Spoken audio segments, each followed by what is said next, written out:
there will be robots fighting on the battlefield. Ukraine started to use technologies in its defense just because we cannot afford to lose lives. It's kind of a rocket science. You have to be at the same speed as Ukrainians. Drones have become a game changer in war. Ukraine is going to become a hub of defense tech in the world.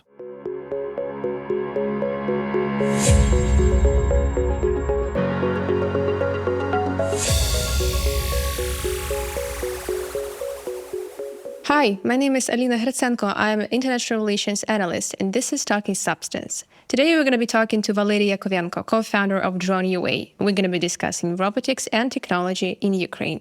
Please like and comment this episode, and do not forget to subscribe. Hello, Mr. Yakovenko. Thank you very much for your time. Welcome to our podcast. Let's talk about DroneUA, about your company, which is like not a single company as far as I understand, but a consortium of companies.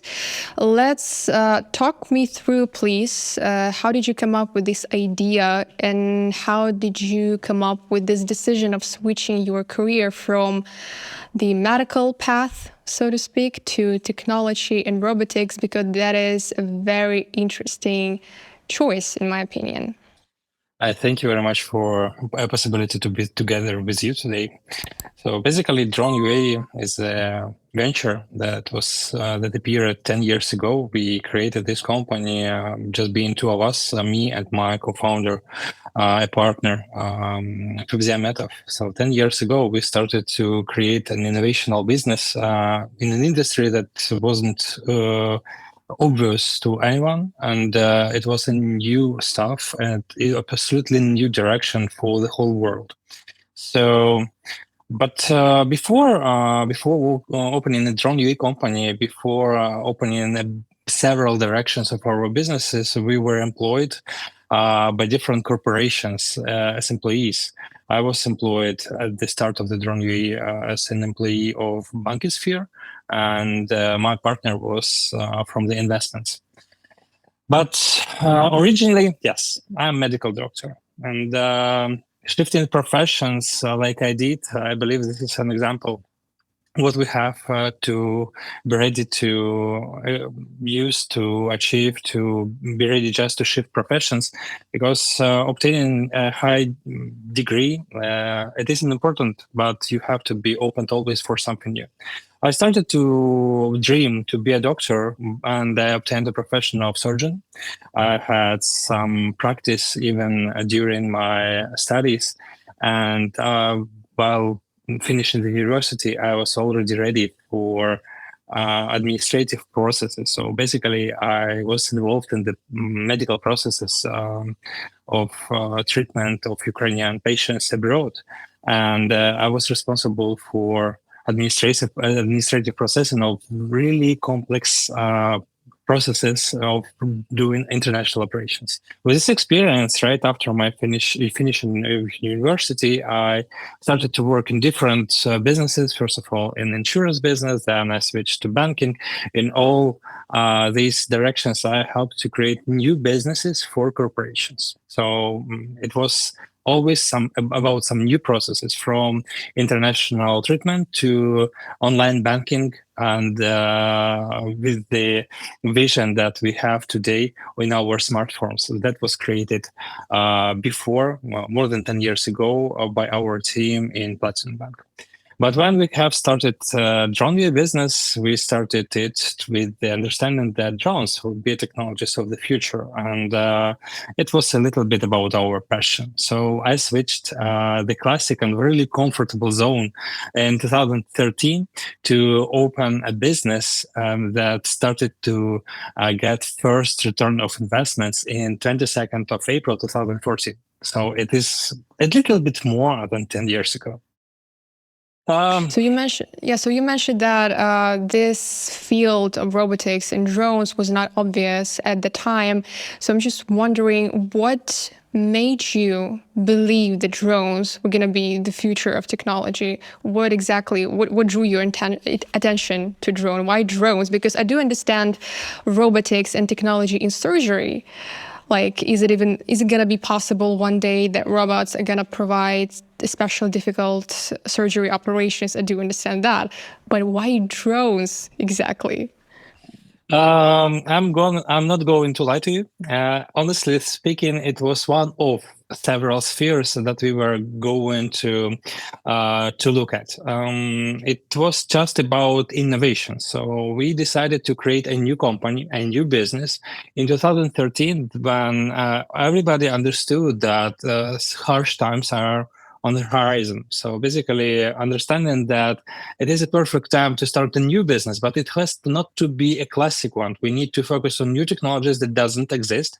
And when the economic situation is going bad, this is a really perfect time to start something new. So from the beginning, we were choosing between several technologies, and it appeared that I and me and my partner, we had small drones just for fun, for hobby, and we understood that we can do something more with that. And this was supported by the different articles and prognosis from the big four companies that were prognosing billions and trillions of markets in these directions in 10 years. And it was not only about drones, it was about robotics in general. But drones was chosen as the number one sphere, and we jumped into there. We didn't provide any kind of services of video shooting or something really classic way of using drones, understandable that time. But we, from the beginning, started to work with industries. We started dig deep in agriculture, in mining sphere, in security. We started to focus on our applications in surveying industry. And at a certain point, each of our directions started to grow dramatically, becoming a really powerful branch. Each direction was a branch and is a branch of our company, self-sufficient and self-financed. Mm-hmm. So if I'm not mistaken, currently DroneUA stands as the largest distributor of drones in Ukraine, boasting a turnover of $6 million, if I'm not mistaken. The numbers are quite high, starting from the in the last time, I believe we achieved turnovers of more than $70 million per year, and we became not only one of the largest drone distributor in Ukraine, we became one of top IT distributors in the country, being in the top 10 of other electronics distribution companies that are delivering goods into Ukraine, into chains, into different channels. It is just a part of our business, but we definitely open the direction of distributions. And this is just one of directions of our work. And correct me if I'm wrong, I have read that DroneUA controls nowadays 60% of industrial and 80% of agricultural drone sales in the country. So that is a very interesting sphere, I believe, using drones in agriculture, which is getting more and more popular in Ukraine, as far as I'm aware. It is true. And basically, agriculture at a certain moment was 95% of our money. Before full-scale invasion, agriculture had a role of 50% of our turnover. But right now, it is a little bit different. So agriculture drones and robotics in agriculture is really interesting sphere when Ukraine stands as a standard for all European markets. And as a market, Ukraine is bigger than all European markets combined when we're talking about drones in agriculture. 10 years ago, drones started to go into farming just to scout areas, to find some abnormalities, specify some zones to analyze later with the help of agronomists. And 3 years ago, or even 4, drones started to deliver act on the field. So they started to spray pesticides, deliver different kind of chemicals to help farmers to grow food safer and more organically and even more ecologically. Drones are really have the same price of applications as a plant machinery, ground machinery, self-propelled sprayers, etc. And here, Ukraine definitely goes behind of any kind of it delivers good results and examples for other markets. Our partners from Germany, from Netherlands are asking us to help them to understand how technology is going to develop. And for example, right now we are delivering the same experience to the market of United States. But our share is, according to the research of USAID, it's around 52% of agriculture drones in Ukraine, and it is a quite big number. If we're talking about drones in enterprise segment and different industrial applications, we were top 10 European players in this field among all European countries, and it is definitely really hard to understand what is the share of our part of the market right now, because the market's freezed. Before full-scale invasion, we were one of the major players in this field. So could you please elaborate for people who are, like me, a little bit out of the context, like for people who do not understand a bit in drones, because I know that the very popular model is FVP, first view person, right? Drone. So you like a person puts some sort of goggles on and has a controller, and this is how person can direct drones. So this is how it's used in agriculture as well, or is there some kind of specific technology? Actually, those are really different directions of drone technology development. Each direction is self-sufficient market. Drones and surveying is definitely a thing to do. Like in Ukraine, each city, each village, while renewing their maps, are using drones to have the most precise information to build plans on. In agriculture, drones are quite important since they have a possibility to increase yield. For example, just on sunflower, drones alone can bring up to +10 yield on the level of the whole country. This is a lot of money. When we're talking about safety, before full-scale invasion, drones were used by police, by the security service of Ukraine, just to obtain data and monitor different kinds of situations and play in a short connection with land forces to perform some operations. But when full-scale invasion started, drones became a tool to defend our country, and starting from the reconnaissance instrument and becoming the most efficient striking weapon, drones right now are something new for the world, where Ukraine is setting up standards of using those technologies. Today, Ukraine manufactures more than anyone in the world, if we're talking about drones, in quantities and in technologies. Nobody can achieve such results as Ukraine, and the technology that you've mentioned, FPV drones, first-person view. It is something new. Basically, this technology and was the way it was adapted to security scenarios is something new for the world. It is definitely a $1 billion market that will be affecting the whole defense industry in the world by inspiration from Ukraine.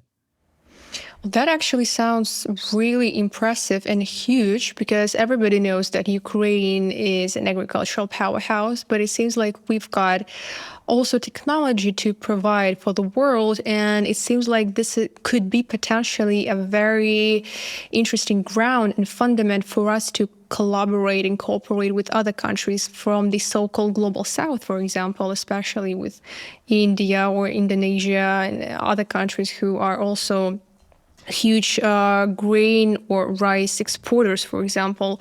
How do you assess such a direction of collaboration? Could it be potential? Could it have some sort of potential for Ukraine to promote itself as a global leader, potentially developing collaboration with Asian countries, Latin American countries?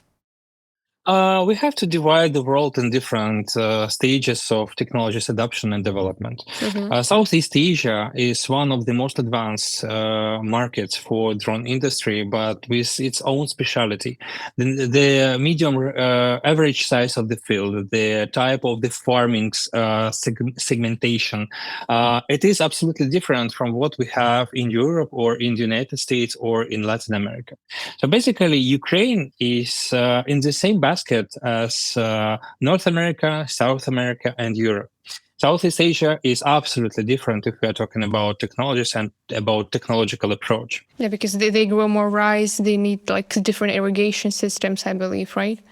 The technological process is different. The type of farmer is different. The family that grows something is different. For example, in India, you can see a farmer that has a really small plot of land and he is working on it with his family for decades and for generations.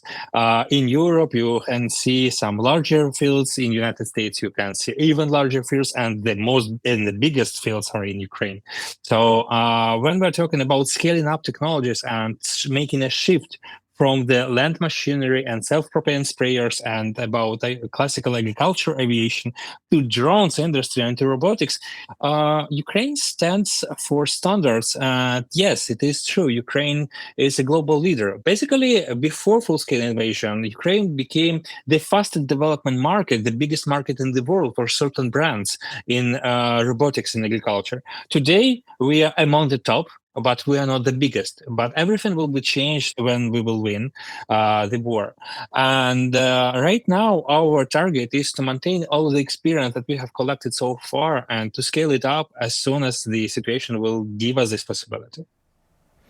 So you also mentioned that drones used to be quite popular among security services for security purposes, and now it seems like drones have become a game changer in war, and especially like a turn point in Russian-Ukrainian war, since both Ukraine and Russia are using drones every single day to wage war. So there is even such a term as drone warfare, and which is like a form of aerial warfare or marine warfare is using unmanned combat aerial vehicles. So we use drones currently in the air and in the sea, basically. So how do you actually assess the future of drone warfare? It is, to me, it is obvious that it is more useful and advantageous to use drones because this is how we can save lives of soldiers. But would it actually have some future potentially? Would it develop into something bigger? Well, it is not about drones. It is about robotics. Robotics in the air, robotics on the water and below surface, robotics on the ground. Robotics, it is about everything what we can use to save human being, to save life of our defenders, of our soldiers. And Ukraine started to use technologies in its defense just because we cannot afford to lose lives as swamps are doing so. So, and this is not about the existing war. It is the change of the formula of the defense potential for all countries in the world. Just imagine Ukraine without its own fleet in Black Sea has destroyed almost half, but basically more than half. It stopped all military operations of Russian Black Sea Navy fleet, and it happened just because of the drone technologies. Small devices are able to destroy enemy vehicles with high potentially damage and with huge economical results. Equipment worth hundreds thousands of drones destroys tens of millions drones Navy fleet, and it makes it really efficiently. The same situation appearing on the ground, the same situation appearing in the air. It is example for all countries how they have to defend themselves, and all initiatives that we can see today in Europe, such as drone unification of European countries to support Ukraine. It is not about supporting Ukraine. It is about understanding how they can use these technologies to protect themselves, how they can use Ukrainian experience to boost up their defense potentials. And it is not about drones. It is also about supply chain creation. In the short term, Ukraine became the biggest drone manufacturer of the world with its own verticals and supply chains of all possible components that are right now are being created in Ukraine. And this is just an example how European countries have to perform to change the dependence from the Southeast Asia countries and be able just to work and create equipment, high-tech equipment on their own territories. Ukraine is an example. Ukraine is a source of inspiration. Ukraine is a source of knowledge how to do that because we did that. And just if you imagine to pick up one of top 10 or top 20 drone manufacturers in Ukraine and to put it in any kind of countries around the globe who are our allies in NATO countries, in the United States, in Great Britain, anywhere, just to put it there, they will immediately become drone manufacturer number one by volumes. And it's been created in just 2 years. Yeah, I totally agree that it is Ukraine that sets trends, so to speak, in modern warfare, especially the decision of the Ukrainian president to establish the unmanned system forces, which is obviously driven by realities of war. And currently drone units are not only present in artillery, as far as I'm aware, but also expanding like all the branches and types of military forces. But correct me if I'm wrong, wasn't it Turkey that actually set the trend? Because as far as I remember, we were provided with Turkish Bayraktars in the beginning of the full-scale invasion. In the beginning of the full-scale invasion, we are asking for technologies and for all possible instruments to help ourselves. It was about big drones carrying guided missiles. It was about small drones to provide reconnaissance. We didn't have enough of equipment to support our soldiers and our militaries, and we were using all possible support from the world. Something works, something not. Ukraine currently manufactures all kind of equipment, all kind of drones, except, or not publicly, large scale drones with the self-guided payloads just to destroy some kind of land targets. And for certain reasons, the technology evolves in different waves. Something is going first, something is on the powers or on the silent development, and we will see what is going next. But the trend that is Turkey established on the beginning of the full-scale invasion has to be promoted as a great step towards Ukraine, and the same step has to be done by all our partners.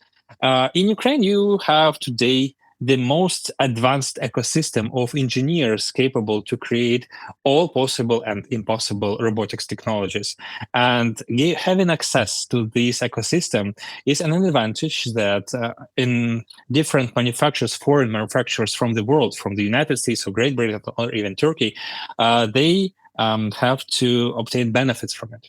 So they have to open their plants here. They have to shift manufacturing lines and different kind of logistics channels to Ukraine to work with this great engineering ecosystem, because Ukraine became not only IT hub of the world as it was before, but also became a country of really great engineers.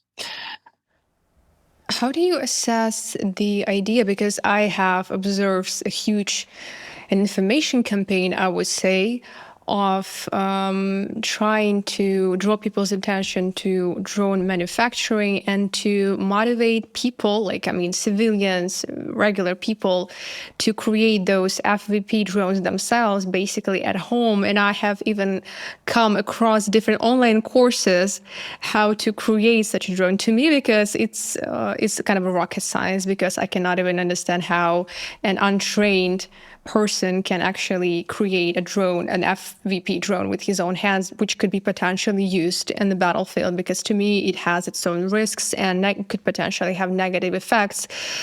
Because as far as I understand, drones we do not use drones for reconnaissance solely, but also for striking specific targets. So how do you assess such an initiative to agitate regular people, not engineers, create such drones with their own hands? This is one of the most brilliant initiatives during this war. You think so? Idea, Yeah, the idea to deliver a knowledge to the average person in Ukraine that he can assemble robotics equipment by himself, this is some kind of the uh, delivery of belief in his hands. He starts to understand that being an engineer is not rocket science. He can do it by himself, just watching a video on YouTube. Those drones are not being used on the front line. They are all different. They come from the hands of all different people, but they are perfect to train future pilots with this equipment. And having tens and hundreds and thousands of drones created at homes of Ukrainians, it is a possibility to obtain tens, hundreds, thousands, and tens of thousands new engineers, low-level engineers, just to be able to assemble something on Ukrainian factories. And today, Ukraine has really tough times obtaining enough of engineer personnel. We don't have enough of workers in these fields, and this brilliant initiative to make believe each person that he can become an engineer, it is just an example that the example worth sharing. I don't know how it appeared, but result we feel already. We have more women coming into engineer sphere. We have adults that are able to spend their time working as assemblers in different kind of working lines, creating some defense equipment. We have young people that are able to join different kind of factories, even for part time, but to help, to support, to work. And having this possibility, delivering this kind of knowledge, we just increase the number of people that just believe in themselves. You remember we started from the understanding that I'm a medical doctor, and at a certain point understood that I can become an engineer and to work with high-tech equipment and work with drones and robots. It was not obvious 10 years ago, but it was example that just being multiplied today hundreds and thousands of times, because a lot of other people working as teachers, work as entrepreneurs, accountants, they just started their engineering way into this profession. So this is just great initiative.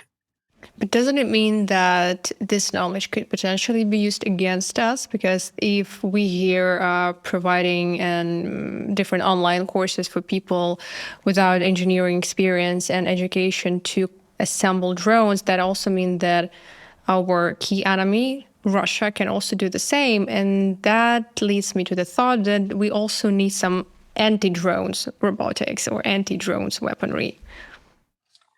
Our enemy follows. They try to implement all the best practices that Ukraine is implementing, and the experience has been copied. With a delay of 5 to 6 months, with a lower level of acknowledgement, with low level of technical implementation, but it is being copied. This is true. You cannot just hide the technological advancements that Ukraine has today. You cannot stop sharing the information about drones because it's been shared by hundreds of thousands of people each day. But definitely you have to be careful with some kind of new technologies approach. And when we are talking about anti-drone equipment, Ukraine at the beginning of the war were quite behind of our enemy. Ukraine was not so advanced in electronic warfare, but today we are on the same level of technology development. And even our partners who monitor radio frequencies being hundreds of miles away from Ukrainian borders, but using strategic aviation to understand what is going on in the battlefield, they just cannot understand what we are using because new devices are appearing each day with new technology, with new signatures, with new frequencies range, with new codecs. Everything is being developing so fast that this is one more reason for our international partners to be within Ukraine, because technologies are advancing so fast that being out just giving you out of race. You have to be at the same speed as Ukrainians. Mm-hmm. And by the way, going back to assembling those FVP or other type of drones with some one's hands, do we need any kind of specific spare parts? Do we need modern Western spare parts, or can we just use something Chinese, which can potentially be cheaper? Do we import something from China still, some spare parts that could potentially be used in drone production? To manufacture the biggest drone fleet on the planet, of course, we are using all possibilities, all kind of possibilities, all kind of component sources from the world, from the west, from the east, from the north, and from the south.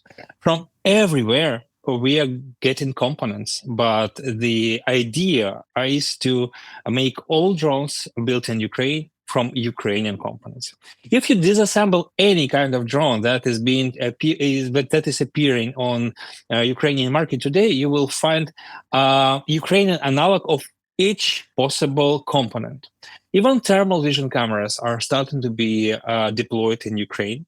And when we're talking about motors, propellers, different kind of chips, there are some imported components, but from every week, the percentage of Ukrainian components increase. This is a way to go. This is a way to be independent. We cannot rely on Southeast Asian markets as a stable source of components. We need to rely only at our own manufacturing capabilities. And this is a part of experience that our Western allies are trying to achieve and understand how Ukraine is doing this. And this is the only way to be really be sure in the future, because you cannot rely on any foreign supplies in such conflict war times. Mm-hmm. Yeah, well, it seems like definitely like centuries ago, war remains fertile ground for weaponry development. And now, as we understand that drones can minimize the casualties on the battlefield, how would you assess a possibility that somehow in the future, in strategic perspective, war can become fully automated and fully robotized, so to speak? Are we going to have times when we're not going to have to lose our soldiers on the battlefield and there will be robots fighting on the battlefield, or tanks fully automized, or things like that? So not using drones solely, but also some huge artillery, for example, also being robotized and automized, so to minimize human casualties and human death completely. We have to look at this direction not only as a unique defense industry. All kinds of industries in the world are suffering from the manpower inefficiency or not enough manpower in each industry. Just for example, in agriculture. Today, we are talking that Ukraine is in the forefront of innovations in agriculture because we use at maximum robotized equipment to protect our land, to perform different kind of land operation, technological operations with plants. But in reality, each modern tractor, each modern farming machinery is automated. It is a robot where the person stays just to control safety procedures. When we're talking about mining sphere, the same stuff happens. When we're talking about delivery, you see amount of the robotized vehicles that are as a concept appearing on the front pages of international newspapers. When we're talking about defense, the same thing happens. We have not enough manpower to solve tasks needed to protect us. And this is not about Ukraine only. It is about everybody. So all kind of equipment today used in defense sector is going to be robotized. From big equipment, from big artillery to tanks to different kind of small equipment, FPV drones, striking equipment, drones, the kamikaze on distances of hundreds of kilometers and even thousands. Every equipment has to be automated, robotized, and with the use of machine learning processes or different kinds of levels of artificial intelligence within their work processes. This is the only way to develop the technologies of the future. And here we have to understand that Ukraine became not only the source of experience, but with all supply chain possibilities that we right now creating, just after the war, Ukraine will become a hub for all kind of defense manufacturing capabilities, having the biggest network of engineers, having the nicest sources of components, locally manufactured equipment, and being a strategic hub, being on the front line of all defense innovations, because our neighbor, crazy neighbor, will not disappear, will be always near us. And this means that we have to have a lot of advanced technologies to protect our lands all the time. So it is definitely true that Ukraine is going to become a hub of defense tech in the world. Yeah, well, it seems like if war is fully automatized and robotized, we're going to solve all the ethical issues. But at the same time, will there be any sense to wage war? This is a difficult meaning and a difficult question. The war will not be automated. There will be always a need of human being. Even now, drones cannot achieve significant changes on the battlefield them alone. They need the support of classic armed forces, and just because of the shift of the technologies, the Ukrainians and both Russian, they are not using enough tanks and heavy machinery. They are using manpower, some kind of on the ground possibilities to achieve and defend some kind of land with the help of robotics equipment. But the human is always there. And in the modern warfare, we will definitely be in need of the human, but the percentage of the human will be different.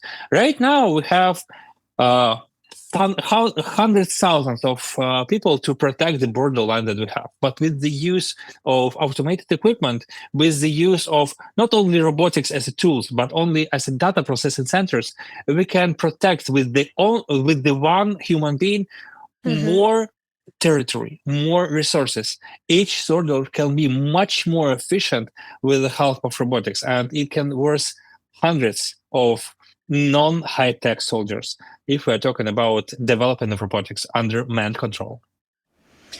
That was incredibly interesting, Mr. Yakovenko. Thank you very much for this discussion. Thank you very much for your time. Thank you. We talked to Valeriy Yakovenko, co-founder of DroneUA, and we've discussed drones, robots, and technology in our life. Please make sure to like and comment on this episode and subscribe to the channel not to miss the upcoming interesting discussions. Thank you for watching. See you in the next episode.